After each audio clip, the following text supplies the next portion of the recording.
நம்ம இன்றைக்கி என்ன செய்ய போகிறோம்னா மட்டன் ப்ரொக்கோலி கிரேவி பண்ண போகிறோம்.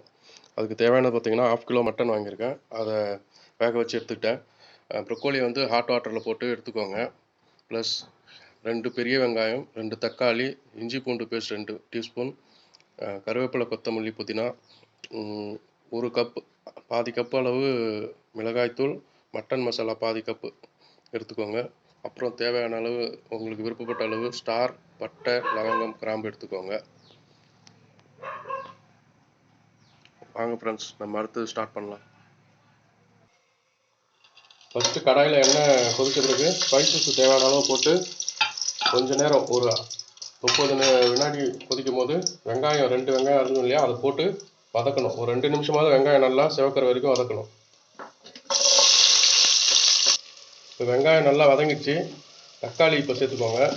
வெட்டி வச்சுருக்க தக்காளியை அது கூட கொஞ்சம் கல் உப்பு சேர்த்து போட்டிங்கன்னா சீக்கிரமாக வதங்கிடும் தக்காளி. இப்போ தக்காளி நல்லா வதங்கிடுச்சு. 1 ஸ்பூன் மஞ்சள்தூள் சேர்த்துக்கோங்க. அதுக்கப்புறமா இஞ்சி பூண்டு பேஸ்ட்டு சேர்த்துக்கோங்க. அது நல்லா பச்சை வாசனை போகிற வரைக்கும் நல்லா வதக்குங்க. இஞ்சி பூண்டு பேஸ்ட்டை இஞ்சி பூண்டு வாசனை போயிடுச்சு. இப்போ வதங்கிடுச்சு நல்லா. அதுக்கப்புறம் நம்ம மட்டன் மசாலா 2 டீஸ்பூன், குழம்பு மிளகாய்த்தூள் 2 டீஸ்பூன் போட்டு நல்லா கிண்டணும். அது கொஞ்சம் நேரம் வதங்கினதுக்கப்புறம் மட்டனை போட்டு அது கூட நல்லா போட்டு வதக்குங்க. அதுக்கப்புறம் கூடவே கருவேப்பிலை, கொத்தமல்லி போட்டுருங்க. போட்டுட்டு நல்லா வதங்கட்டும் ஒரு 3 நிமிஷம் நல்லா. இப்போ மட்டன் வதங்கின பிறகு 3 நிமிஷம் வதங்கின பிறகு மட்டன் வேக வச்ச அந்த தண்ணியே இதில் சேர்த்துருங்க. நல்லா ஹை ஃப்ளேமில் வச்சு ஒரு தண்ணி நல்லா சுண்டுற அளவுக்கு வேக வைங்க. ஹை ஃப்ளேமில் வச்சு வேக வைங்க. இது மாதிரி மட்டன் நல்லா கொதிக்கும் போது நம்ம சுட தண்ணியில் போட்டு வச்சு அந்த ப்ரொக்கோலியை சேர்த்துருங்க. இது கூட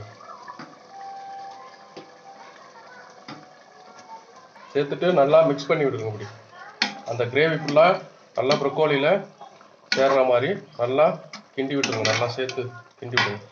இப்போ கிரேவி ரெடி ஆகிடுச்சு.